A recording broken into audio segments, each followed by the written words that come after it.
No, that's not how I wanted to start. Okay, let's talk about perfectionism.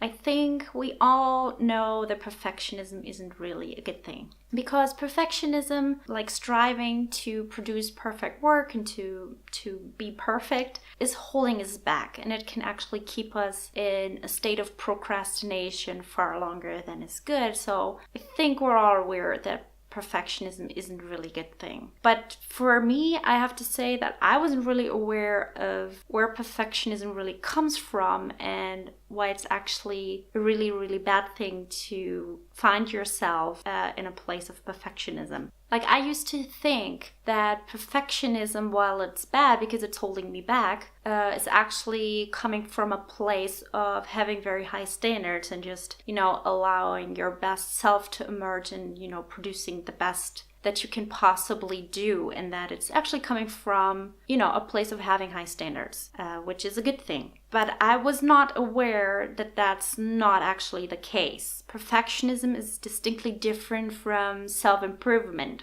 And I learned about this distinction as I was reading the book The Gifts of Imperfection by Brené Brown, whose work I adore. She's a researcher storyteller, as she affectionately calls herself in one of her talks. She's very her work, she's a very authentic person, and whenever she's talking about something, you feel like she's living her own research, which I really, really like. Anyway, in The Gifts of Imperfection, she's talking about perfectionism and how it's actually coming from our own insecurities. It's coming from a place and actually feeding the belief that I'm not good enough. Whenever I'm acting in a perfectionist way, it's because I'm afraid of what others are thinking. So self-improvement is me-focused. It's about me trying to get better and focusing on me and what I do. But perfectionism is other-focused, meaning that I always keep an eye out for what other people are thinking of me. So it's not about producing perfect work or,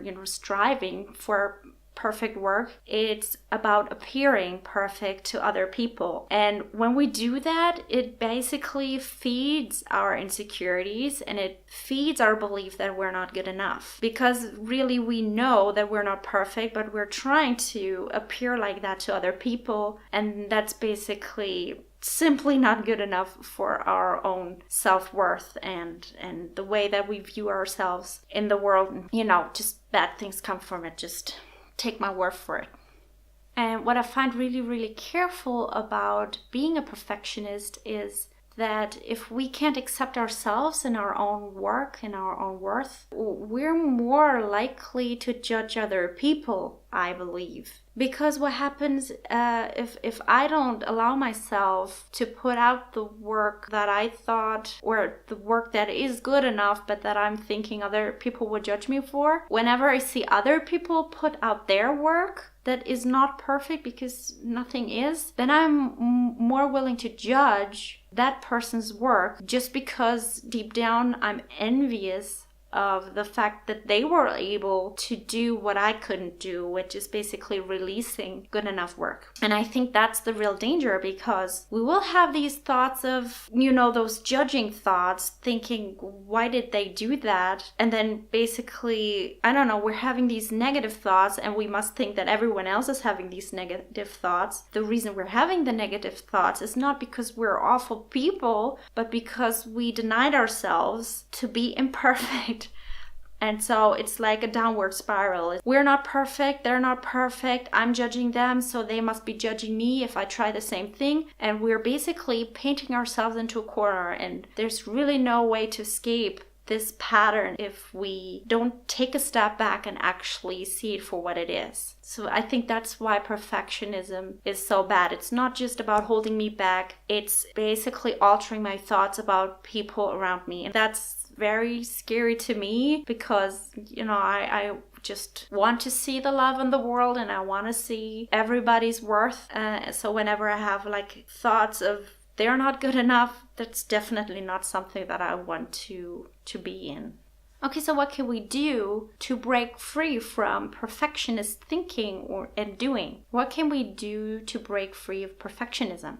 The first thing that I want to say is practicing self-compassion by viewing yourself as a different person. Because we're way more likely to be compassionate towards a friend and their work compared to ourselves and our work. So if you can kind of step outside of your own body and try to view your own work as somebody else's work, someone that you actually like and care for, then you're more likely to be compassionate about it. You will say, oh, that was a good attempt, or, you see the good in it, instead of just nitpicking about everything that's imperfect about it. So, if you just take a step back and try to view yourself as your best friend, maybe the self-compassion thing, or, being compassionate, will be more easy for you.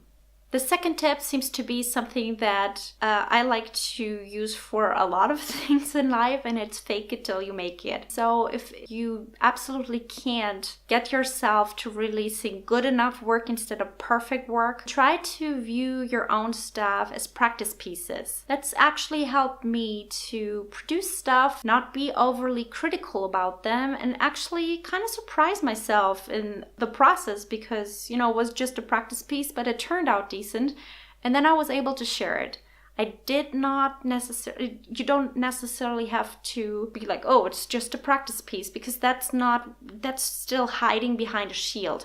So this is just something that you tell yourself, but you're not going out and saying, I didn't do the best work here, because that's, still acting from a place of fear. Just don't comment on it at all. Just put it out there and see what happens. Like if you want to share it with family members, or maybe share it on social media or something, like if you want to share it at all. But it's okay for yourself to call it a practice piece. At least for me, that kind of reduces the stress of having to produce perfect work. And actually, I'm practicing this right now, because I'm recording this video, of which I already know that it won't be perfect. While I'm editing, I'm always like a little, like, that's definitely not the video quality that I'm used to watching on YouTube myself. But I'm a video maker in the making. I'm practicing this, and I just don't know. But I feel like, I can still put it out there, because it's not perfect, but it's good enough. And that's basically what I'm trying to do here as well. The next tip I have is challenging yourself. So basically imposing a challenge onto yourself that won't allow room for perfectionism. So maybe if you're working on something, give yourself a time constraint, or limit the materials that you're using, or something like that, where you know that you won't be able to put the perfect work out there, and that it's really just about practicing.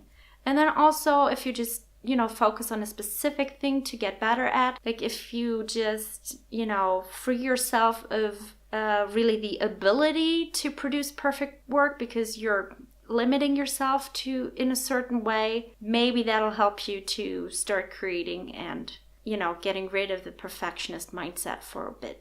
And the last thing that I want to say is not actually advice on how to beat perfectionism.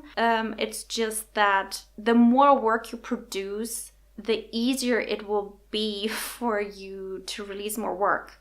Because then it's like you already proved to yourself through a select few pieces the level that you're able to achieve. So whenever you're, producing a mediocre work and releasing it, it's not really taking away from the high points. At least that's how I view it. It's not like I'm as good as the last piece that I made, but I'm as good as the body of work that I made throughout my life. I don't know.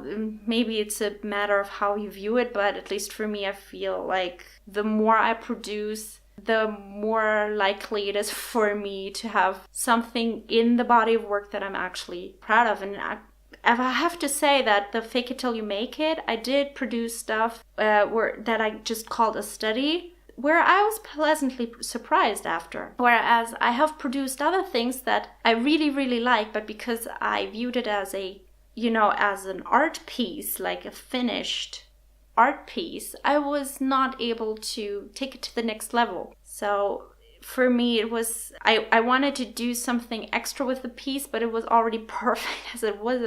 No, it was not perfect, but it was as good as I thought I could get it. And I was afraid to mess it up. But whenever I thought it's just a practice piece, even if it's really, really good, I can allow myself to practice with it because that was the intention that I had. And then I'm able to actually learn something and at the same time still produce something that I can be proud of. Okay, so those were my thoughts on perfectionism. I really hope that it helped in some way. If nothing else, I hope it makes you think about perfectionism, and that sometimes it's just a really, really good idea to take a step back and see where maybe your inability to produce something or putting yourself out there is coming from.